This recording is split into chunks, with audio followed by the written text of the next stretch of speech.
কালামে জিন্দা কুরআনে হাকিম হিকমতে লা ইয়াজাল সুতু কদিম জামিউল ইলমি ফিল কুরআনে হাকিম تقاصرت عنه أفهام الرجال بقى قرآن كلام الله بسنا قديم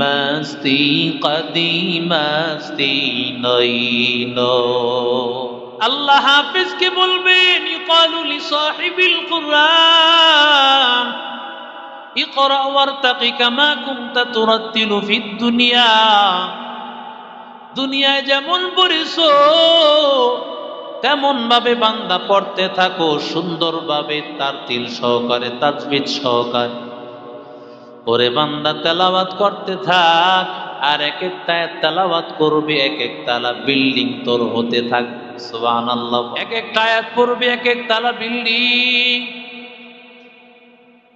দুনিয়ায় হয়তো বিল্ডিং দেখো নাই জান্নাতে আমার মালিক ৬,২৩২ তালা বিল্ডিং এর মালিক একজন হাফেজে কোরআনকে আল্লাহ বানায় দিবে আল্লাহ মা বাবারে ডেকে বলবে ও মা বাবা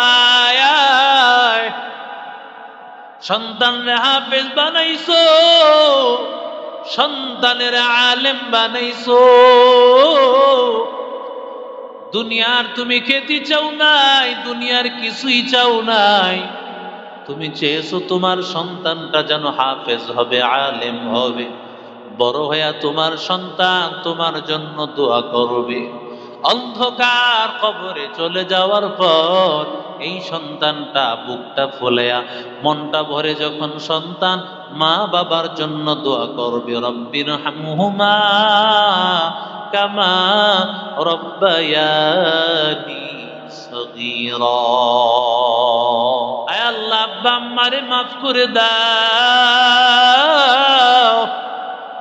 সন্তান যদি মা বাবার জন্য দোয়া করে গোলাম ওই সন্তানের হাত আল্লাহ ফেরত দেয় না আল্লাহ হাফেজের মা বাবার ডেকে বলবে ও হাফেজের মা বাবা আয় আমি আল্লাহ আজকে তোদেরকে সম্মান দিব আল্লাহ তাআলা তাদের মাথায় উলবিসা ওয়ালিদাহু তাজান ইয়াউমাল কিয়ামা আল্লাহ কিয়ামতের ময়দানে এমন দুই জোড়া নূরের মুকুট আল্লাহ পরায় দিবেন নূরের মুকুট পরায় দিবেন কেমন আলো হবে দুনিয়ার সুন্দরীরা তারা সুন্দরের প্রতিযোগিতা করে মাথায় মুকুট পরায় দেয় আল্লাহ বলেন আমি আল্লাহর মুকুট কেমন হবে শুনো আমি আল্লাহর মুকুট কেমন যাওহু আহসানু মিন যাওইশ শামসি ফি বুয়ুতিদ দুনিয়া লাউ কানাত ফিকুম পয়গম্বর বলেন সূর্যের আলো পূর্ণিমার চাঁদের আলো যেমন গোটা দুনিয়া আলোকিত হয়ে যায় ওরে আল্লাহর বান্দা সূর্যের আলোর দিকে তাকায় দেখ সূর্যের আলোটা উঠার পর গোটা পৃথিবী আলো না অন্ধকার আরো আসতে বলেন আরো আসতে বলেন সূর্যের আলো কি আলো না অন্ধকার এরি বান্দা তাকায় দেখ আল্লাহ বলেন আমি আল্লাহ এমন দামি মুকুট এমন দামি এমন দামি মুকুট আমি আল্লাহ আলোকিত মুকুট পরায় দিব পিতা মাতার মাথার মধ্যে আমি আল্লাহ এমন আলোকিত মুকুট পরায় দিব যার আলোটা সূর্যের আলোর চাইতে 1000 কোটি গুণ বেড়ে যাবে আল্লাহ তাআলা আরো কি পরাইবেন জানেন নাকি আল্লাহ মুকুট পরানোর পর আমার মালিক আল্লাহ তাআলা দুই জোড়া দামি পোশাক আল্লাহ তাআলা পরায় দিবেন যেই দুই জোড়া পোশাকের মূল্য আদম নবী থেকে কিয়ামত পর্যন্ত কেউ দিতে পারবে না আল্লাহু আকবার বলেন কেমন পোশাক পরিয়ে দিবেন যেই দামি পোশাক পরার পর যেমন দেখো না একটা হিজলা অ্যাডলফ খান কোন রকম একটা মাইয়া মার্কা পোশাক পরিয়া, মাইয়াও না হিজলাও না, এটা কোন জগতের হালুয়া আল্লাহ ছাড়া কেউ জানে না। আল্লাহর বান্দাই পোশাক পেরা মনে করে আমার মতো কাপড় কেউ পরছে, কথা কয় না। হ্যাঁ কাপড় পরে সিরা লাইছে, হ্যাঁ কথা কয় না, ঠিক না বে ঠিক? আয়না দিয়া গিয়া দেহ তোমারে মাইয়াও দেখা যায় না, হিজলাও দেখা যায় না, একটা কাপড় পরছে। আল্লাহ তাআলা কেমন দামি পোশাক আল্লাহ পরায় দিবেন, ভালো করে শোনো হাফেজের মা, ও হাফেজের বাবা শুনো, আল্লাহ এমন 2 জোড়া দামি পোশাক আল্লাহ তাআলা পরায় দিবেন, যেই 2 জোড়া পোশাকের মূল্য পৃথিবীর কেউ আজ পর্যন্ত দিতে পারে নাই, কিয়ামত পর্যন্ত কারো ক্ষমতা হবে না। এবার হাফেজের মা বাবাই কি বলবে, ও মালিক বিমা কুসিনা হাযা, আয় আল্লাহ আমি রিকশা চালাই, আয় আল্লাহ আমি লারিস ফ্যাশনে কাজ করি, আল্লাহ আমি ইপিলিয়নে কাজ করি, আমি গার্মেন্টসে কাজ করি, রিকশা চালাই, আমি শ্রমিক, কিন্তু আমার সন্তানটাকে মানহাল পড়াইছি, আমি কোনো কোরআন পড়ানেওয়ালা না, আমি কোনো হাফেজ না, আলেম না, আমি বড় কোনো শিক্ষিত না, কিন্তু আল্লাহ আমারে এত বড় মর্যাদা কেন দিলা? আল্লাহ ডাক দিয়া বলবেন, লিয়াকসি ওয়ালাদিকুমুল কোরআন, যদিও দুনিয়াতে তুমি কোরআন পড়তে জানতা না, কোরআন তুমি পড়তে জানো নাই, কিন্তু তোমার সন্তানটাকে হাফেজ বানাইছো, মানহালে পড়াইছো, তোমার সন্তানটাকে কোরআনওয়ালা বানাইছো, তোমার সন্তান আল্লাহর কালাম তেলাওয়াত করতে করতে হাফেজ হয়ে গেছে, ওই সন্তান আমি আল্লাহর কালাম তেলাওয়াত করেছে, এই জন্য আমি আল্লাহ তোমার সম্মান বাড়িয়ে দিয়েছি। আতিনা ফি দারে দুনিয়া না হাসান, আতিনা ফি দারে উকবানা হাসান, ইয়া গিয়াসাল مستغيثين اهدنا لافتخارا بالعلوم والغنى قادر قدرة داري بركمال أنت ربي أنت حسبي ذو الجلال تهي قادر جليل الله جهدان हर हाले तू ही मेरा निगाहदार। আল্লাহ এত ভাগ্যবান বানাইবেন, স্কুল কলেজ ওয়ালা, স্কুল কলেজ পড়াইছো, আল্লাহর কোনো ঘোষণা নাই, যেই সন্তানটারে তুমি বড় ডাক্তার বানাইবা, আমি আল্লাহ নূরের মুকুট বানাই দিব, সেই সন্তানটাকে ইঞ্জিনিয়ার বানাইবা, উকিল ব্যারিস্টার বানাইবা, আমার আল্লাহর ঘোষণা নাই, নবীর ঘোষণা নাই, কিন্তু বান্দা যদি সন্তানের হাফেজ বানাও, তুমি ভাগ্যবান মা বাবা, আল্লাহ তোমাকে বিনা হিসাবে জান্নাতে ঢুকাইয়া, জান্নাতি মুকুট পরায়া, জান্নাতি পোশাক পরায়া, দুনিয়ার কোটি কোটি জান্নাতি মানুষের সামনে সবাই দেখবে এটা হাফেজের বাবা। কেমন লাগবে সেদিন?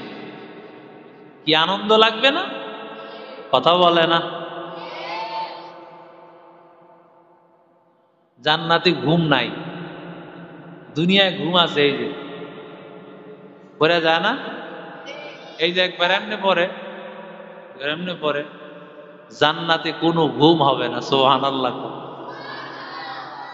কেন ঘুম নাই জানো? ঘুমাইলে খাওন মিস হয়ে যাবো মিয়া, জান্নাতে খালি খাওন আর খাওন। সুবহানাল্লাহ। কও নামাজ আসেনি জান্নাতে? কথা কয় না, নামাজ আছে জান্নাতে। আরে জাম নামাজ এনে পড়লে ওদিকে পড়া লাগবে না, আর এনে না পড়লে এদিক গিয়া ডান্ডার বাড়ি ছাড়া কোনো উপায় নাই। কথা কও ঠিক না বে ঠিক? আল্লাহ কয় নামাজ ছাড়াইছস, আয় তোর আমি সোজা করতাছি। কথা ছাড়া মাইর হবে। এই জন্যই তো এমন ফেরেশতা আল্লাহ লাগায় দিবে, ফেরেশতা সোহেও দেখতো না, কানে শুনতো না, বাড়ি কারে কইল দে বাড়ি বাড়ি, চোখেও দেখবে না, কানেও কি শুনবে না। এ ক্ষমতা নিয়ে নিবেন কে? কানে শুনলে মায়া লাগবে। জাহান্নামী ব্যক্তির কান্না কত ভয়ঙ্কর হবে।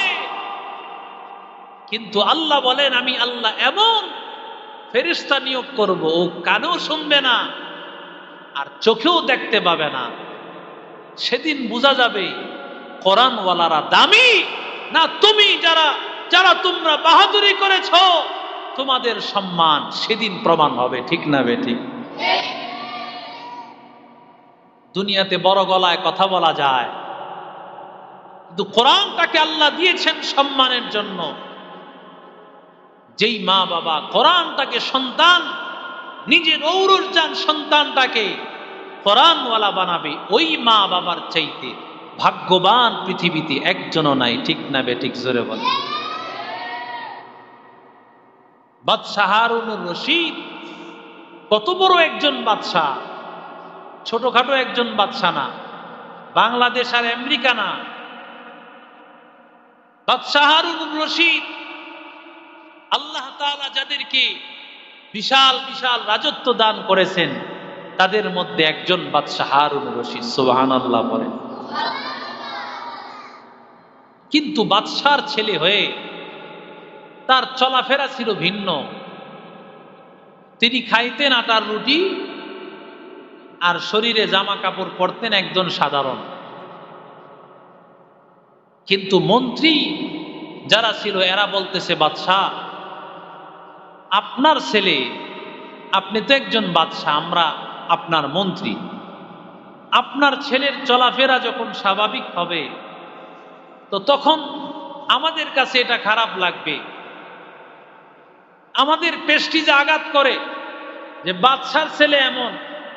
মানুষ বলবে তোমাকে বাদশার ছেলের অবস্থা এমন, তোমরা কোন ধরনের মন্ত্রী আমরা বুঝি না। কথা কও ঠিক না বেঠি?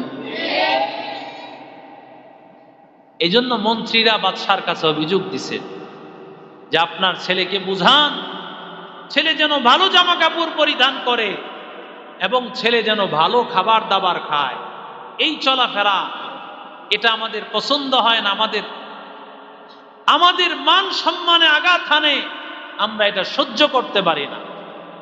বাদশা ডাক দিয়া বলে, ছেলে তোমার কারণে আমার মন্ত্রী পরিষদ, আমার সচিবালয়, আমার মন্ত্রী পরিষদে, হোয়াইট হাউসে, আমার সংসদে যারা সদস্য আছে তাদের সম্মানে আঘাত হানতেছে। তুমি তোমার চলাফেরাটাকে একটু ঠিক করো। তুমি বাদশার সন্তান, তুমি যেমন তেমন লোকের সন্তান নও, তোমার চলাফেরা হবে একটু ভিন্ন রকম। ছেলে কথা শোনা মাত্রই বলে, বাবা তাহলে আমি আপনারে সেলামাল কি দিলাম, আমি গেলাম, আমি আপনার এখানে থাকতে পারবো না। বাবাও রাগ করে বলছে, যাও, তোমার মতো ছেলে আমার দরকার নাই। কিন্তু বাবা এই কথা যে বলছে, এটা কি বাবার মনের কথা না মুখের কথা? কথা বলে না। বাবায় রাগ পেরা কয়, এই বেটা আবু বকর যা, বের হয়ে যা ঘর থেকে। এটা কি আবু বকরের বাবার মুখের কথা না মনের কথা না মুখের কথা? বলছে বের হয়ে যাও। ছেলে রেডি হয়ে গেছে বের হওয়ার জন্য। এখন বাদশাহ হারুনুর রশিদ তার স্ত্রীকে গিয়ে বুঝাইতেছে, তাড়াতাড়ি গিয়া তোমার ছেলেরে থামাও। আমি তো রাগের মাথায় ছেলেকে বলছি বের হয়ে যাইতে, ছেলে তো বের হয়ে যাচ্ছে, সুতরাং তুমি গিয়া তোমার ছেলেকে থামাও। চিন্তা করছে মা আসলে তো থেমে যাবে।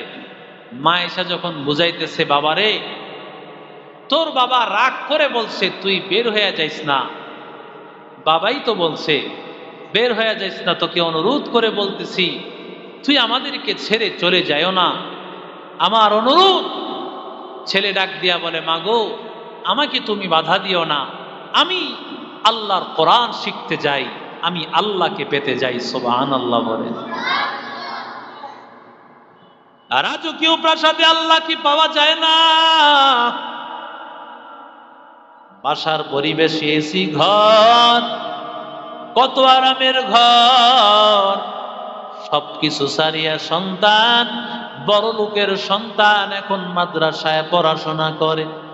বাবায় গাড়ি দিয়া দিয়া যায়, এক সপ্তাহ পর্যন্ত পড়াশোনা করে, আবার এক সপ্তাহ পরে নারায়ণগঞ্জ ঢাকা শহরে অনেক আল্লাহর বান্দা এমন আছে, আল্লাহর বান্দাকে গাড়ি দিয়া দিয়া যায়, আবার এক সপ্তাহ পরে বাবা এসে গাড়ি দিয়া নিয়ে যায়। গরিবের পোলা এটা, কথা কয় না। আজকে দেখেন মেম্বরের পোলা যদি মাদ্রাসায় পড়ে, এ বেটা মোরে সেনো, মুই মেম্বরের পোলা, মোরে সেনো, বাহাদুরি দেখাইতে চায়, আমি অমুকের ছেলে, আমি অমুকের ভাগিনা, অমুকের ভাতিজা। কথা কন ঠিক না বে ঠিক? সব পরিচয় বাদ। কোরআনের সামনে যে যত নিজেকে নত করে দিতে পারবে, মান তাওয়াযা লিল্লাহ রাফাহুল্লাহ, রাসূল বলেন যে নিজেকে বিলিয়ে দিবে আল্লাহ তাকে উঠায় দিবে। সুবহানাল্লাহ বলেন। যেই ছাত্র উস্তাদের সামনে নিজেকে নত করে দেয়, উস্তাদের সামনে জোরে আওয়াজে কথা বলে না, উস্তাদের সামনে বেয়াদবিমূলক কোনো আচরণ করে না, হ্যাঁ হয়ে গেলে এটা অনিচ্ছায় হতে পারে, কিন্তু ইচ্ছাকৃতভাবে নিজের জানতে কোনো ধরনের উঁচু আওয়াজে কথা বলবে না, সেই ছাত্রকে বড় হাফেজ, আলেম, যুগ শ্রেষ্ঠ বুজুর্গ বানায় দিবেন। জোরে বলেন কে? বাদশাহ হারুনুর রশিদের ছেলে চলে যাবে, মায় বুঝতে পারছেন এরা রাখা যাবে না, কি করা যায়? বলে বাবা তুমি চলে যাবে, দুইটা জিনিস আমার কাছ থেকে নিয়ে যাও, একটা হলো আংটি, রাজকীয় আংটি, আরেকটা হলো আল্লাহর কালাম। জোরে বলেন সুবহানাল্লাহ। আংটিটা হয়তো তোমার বিপদ আপদে কাজে লাগবে, আংটি দেখলে মানুষ বুঝবে এটা রাজকীয় আংটি, রাজার সন্তান, বুঝতে পারবে। 2 নম্বর, এটা দিয়েছি কোরআন, এই জন্য তোমার যখনই অশান্তি লাগবে, পেরেশানি লাগবে, কোরআন পড়বে, সব পেরেশানি দূর হয়ে যাবে। টাকা দেয় নাই, দিছে কি? রাজার ছেলে বুঝার জন্য একটা নিদর্শন, আর আল্লাহর সাথে মহব্বত করার জন্য আল্লাহর কালাম। সুবহানাল্লাহ বলেন। বাদশাহ হারুনুর রশিদ তিনিও যেমন, বাদশাহ হারুনুর রশিদের স্ত্রীও তো তেমন, সন্তানও তেমন, তবে সন্তান বাবার চাইতে আরো বেশি অগ্রসর। বাদশাহ হারুনুর রশিদের সন্তান কোরআন শিখার জন্য, আল্লাহর দ্বীন শিখার জন্য ঘর থেকে বের হয়ে গেছে। মুসলমান ইমানদার আল্লাহর গোলাম বাদশাহ হারুনুর রশিদের সন্তান বের হয়ে গেছেন। আল্লাহর বান্দা রাতের বেলায় থাকার জন্য মসজিদ তাকে বেছে নিয়েছে, রাতের বেলায় মসজিদে ঘুমায়, আর দিনের বেলায় বড় বড় আলেম ওলামাদের কাছে গিয়া গিয়া আল্লাহর কালাম শিখে বিভিন্ন হাদিস শিখতেছে। কারণ এখন তো মাদ্রাসায় আসিয়া ওলামায়ে কেরামের কাছে শিখা যায়। আগে এক জায়গায় এত আলেম ওলামা পাওয়া যাইতো না, বরং বিভিন্ন জায়গায় জায়গায় গিয়া আল্লাহর কালাম, নবীর হাদিস শিখতে হইতো। কষ্ট করে করে কোরআন শিখেছে, আল্লাহর কালাম শিখেছে। বাদশাহ হারুনুর রশিদের সন্তান সপ্তাহে 1 দিন কাজ করেন, আর 6 দিন আল্লাহর বান্দা কোনো কাজ করে না, পড়ালেখা করে। 1 দিন কাজ করিয়া 6 দিরহাম পায়, 6টা টাকা দিয়া 6টা রুটি ক্রয় করে। 6টা রুটি 6 দিনে খায়, 1 রুটি 1 দিনে খায়। 1 রুটি কয় দিন? আরো জোরে কন। আর আমার খাবার যদি একবেলা 19-20 হয়, দুনিয়া কিয়ামত। কথা কন ঠিক না বে ঠিক? যদি খাবার আমার 19-20 হয়, মায় কেন খাবার দিতে দেরি করলো? এই মার সাথে রাগ করে সারাদিন খায় না, কথা কোন আছে না নাই? বাদশাহ হারুন রশিদের ছেলে দিনে রুটি খায় কয়টা? একটা। 6 দিনে 6 রুটি। সপ্তাহে একদিন কাজ করে, সারা সপ্তাহে কোনো কাজ করে না। এরে আল্লাহর বান্দা গোলাম, আল্লাহর বান্দা সপ্তাহে একদিন আল্লাহর বান্দা কাজ করিয়া আর 6 দিন সে কাজ করে না, 6টা রুটি এই 6 দিনে খায়। আল্লাহর এক বান্দার রাজমিস্ত্রি দরকার, রাজমিস্ত্রির জন্য বাজারে আসছেন। বাজারে আসার পরে দেখেন কোন রাজমিস্ত্রি পাওয়া যায় না, তবে একজনকে দেখা যায়, রাজপুত্রের মতো তার চেহারা, বাদশাহ হারুনুর রশিদের ছেলে। সে তো চেনে না, কিন্তু বুঝতে পারছেন এই ছেলেটা কোনো সাধারণ ছেলে হবে না। এত সুন্দর চেহারার ছেলে কোনদিন সে কাজ করার মানুষ হতে পারে না। আল্লাহর বান্দা ডাক দিয়া বলে, ও আল্লাহর বান্দা, তুমি কি কাজ করবানি? তুমি কি এই কষ্টের কাজ করতে পারবানি? আল্লাহর বান্দা ডাক দিয়া বলে, আল্লাহ তাআলা তো মানুষকে বানাইছেন, লাকাদ খালাকনাল ইনসানা ফি কাবাদ, মানুষকে আল্লাহ কষ্ট করার জন্যই তো বানাইছে। আরো জোরে বলেন, আমি কষ্ট করার জন্য রাজি। কেন আমি কষ্ট করব না? আমি কষ্ট করার জন্য রাজি।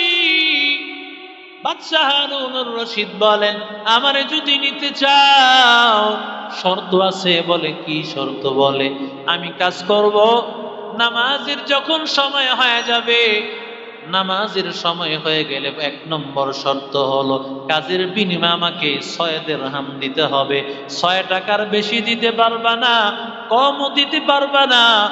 আর আমার কাজের সময়ে আজানের আওয়াজ যখন আমার কানে ভেসে আসবে, আর 1টা সেকেন্ড দেরি করব না, সাথে সাথে আমি নামাজের দিকে চলে যাব।